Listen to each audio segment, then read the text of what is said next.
we've just heard from President Emmanuel Macron of France calling for a halt in weapons sales to Israel. Now, France is not a major arms supplier to Israel. What did he mean? And is anyone listening? Yeah, let's now do a little bit of a deep dive. Start with the first part you said, that France is not a major weapons supplier. That's the least you could say. Look, France, this whole policy is very starkly in contrast with the U.S. The U.S. gives 3.4 billion euros in military aid to Israel every year, and that's under a 10-year agreement that's regularly renewed. So we're talking billions for the U.S. France, last year, according to the latest Defense Ministry report, around 30 million euros, that's about $33 million, worth of military equipment exports to Israel. And what do they mean by that? Those were weapons that presumably, even though there were some missiles, offensive missiles, they were only intended, according to French officialdom, for defensive purposes, i.e. to be used as part of Israel's Iron Dome anti-missile air defense, not as offensive weapons to be used anywhere else. So there's the context there. France has a piddling amount of weapons that it officially says export weapons that it sends to Israel, and those are not offensive weapons. They are meant to be used for defensive purposes. Let that be as it may. What did he mean by this? What specifically was he talking about? Because it's not extremely clear. The comments, first of all, were made a few days ago. I believe it was October 1st. He gave this interview to the France Inter radio station.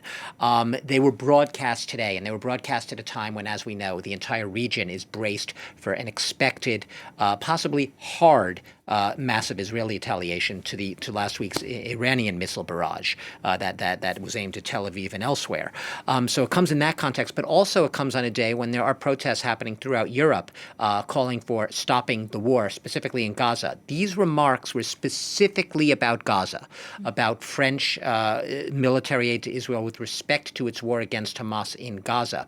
He did say at the end, as you mentioned, that he wants to avoid escalation. He doesn't want Lebanon, he brought in Lebanon to this, which has been the latest front in Israel's war. He doesn't want Lebanon to become another Gaza. But this was specifically a broad call for an international arms embargo, that is, international players stopping their arms shipments to Israel, and specifically with respect to the Gaza theater of war, not to the Lebanon theater of war.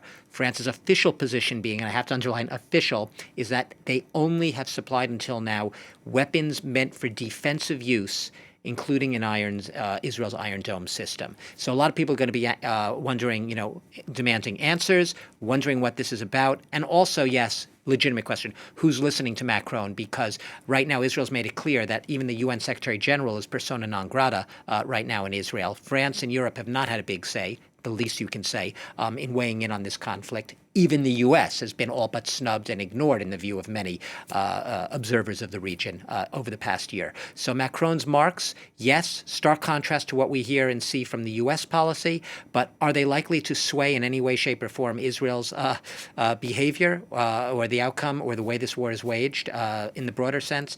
Most likely not, an emphatic not.